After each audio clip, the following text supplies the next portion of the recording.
Vulgar jokes and hateful comments grabbed headlines after the Trump rally at Madison Square Garden. But it's what the former president refused to say that has a whole lot of people worrying.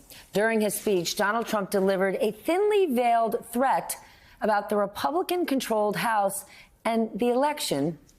Just watch this. You know, with me, we got to get the congressmen elected and we got to get the senators elected, because we can take the Senate pretty easily. And I think with our little secret, we're going to do really well with the House, right? Our little secret is having a big impact. He and I have a secret. We'll tell you what it is when the race is over. A little secret. In a statement earlier today, House Speaker Mike Johnson refused to elaborate, saying only, quote, "A secret is not to be shared, and I don't intend to share this one." Well, you're in luck, because we have an extraordinary guest. I want to welcome Speaker Emerita Nancy Pelosi. What an honor to have you here. I want to talk about a lot. I definitely want to talk about the Affordable Care Act. But I want to talk about this secret that Donald Trump is hinting he has with Mike Johnson. A lot of people are concerned. Maybe they're hinting at potentially the speaker not certifying the election. What do you think? Well, first of all, let me say it's my pleasure to be here with you.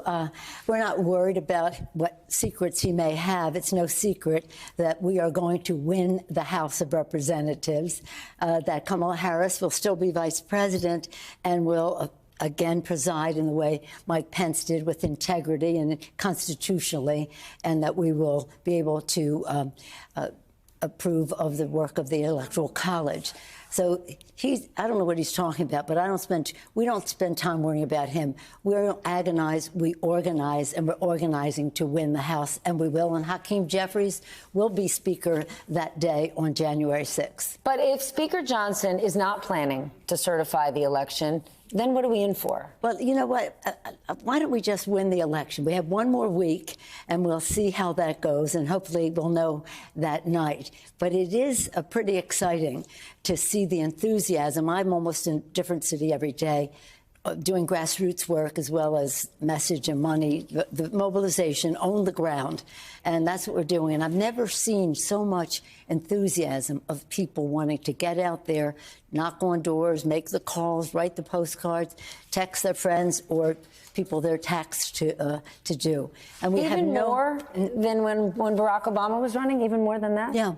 Because Barack Obama was spectacular, but this is urgent, and they know that. And if you've heard people say this is the most crucial election of our time, and we always think it is until this time. This is not like we're running against George Bush or John McCain or Bob Dole or Mitt Romney.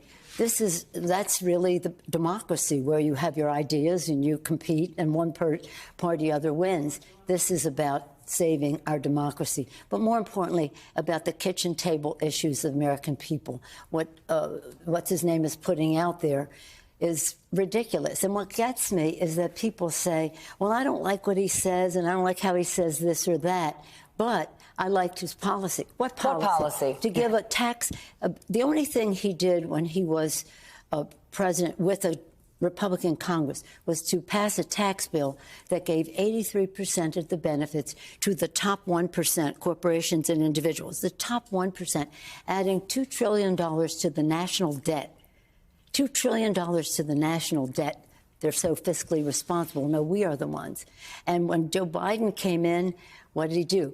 Under his leadership, 16 million jobs created. The other guy, the worst job creation record of anybody since Herbert Hoover. When you talk about kitchen table issues, health care is clearly one. The Affordable Care Act is now an issue. If Donald Trump wins, he's been very outspoken. He wants to get rid of the Affordable Care Act, and all he's articulated is he's got concepts of a plan. If the Affordable Care Act is in question or under attack again, what saved it last time was John McCain. Yep.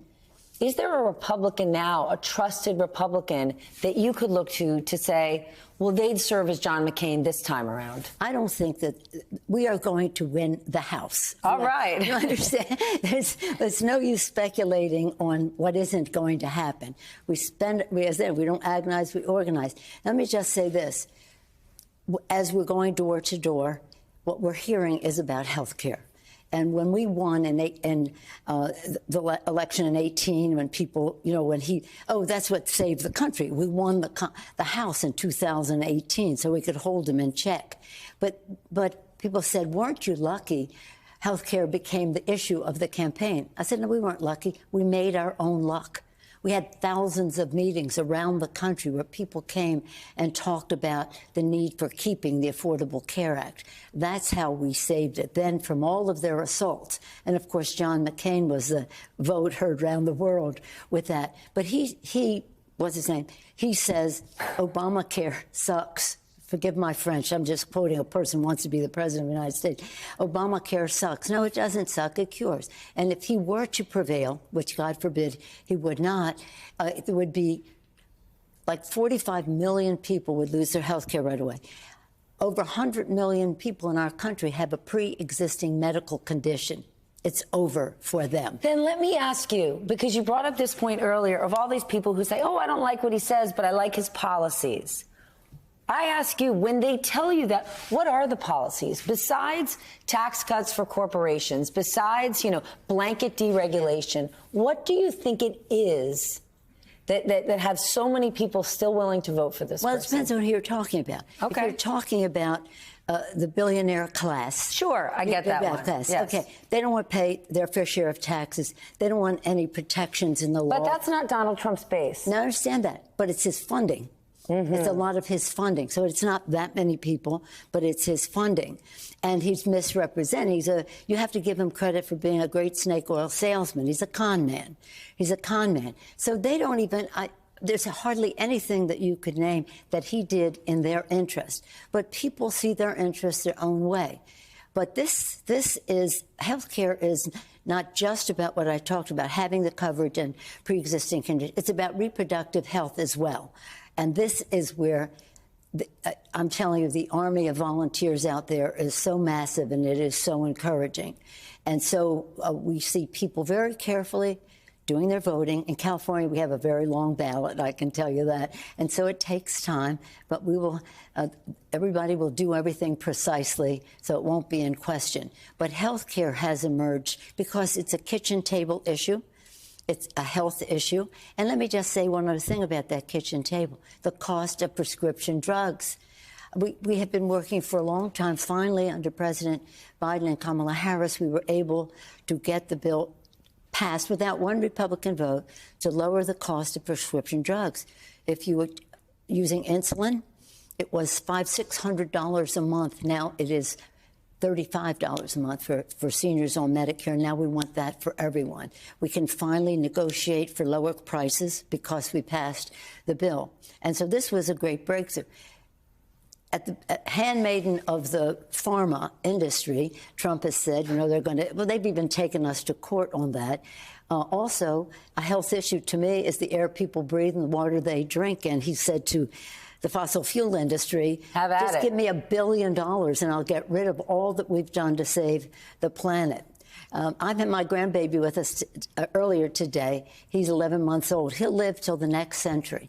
And we want to make sure that all of our children and grandchildren go through life with a planet that is sustainable, that a democracy that is strong and protecting their freedoms, and a society that has fairness. Not somebody who's giving tax breaks to the wealthy. And then listen to the positive campaign that Kamala is putting forth, agenda for the future, her vision for the future versus his. So when they say they like his policy, I'm thinking, name one thing. Did you want no health care, access to health care? Do you want to give rich people the tax break at your expense, adding trillions of dollars to the national debt? Well, I hear you clearly saying Kamala Harris is going to win. Democrats are going to take the House. Well, you're a California girl. Who's going to win the World Series?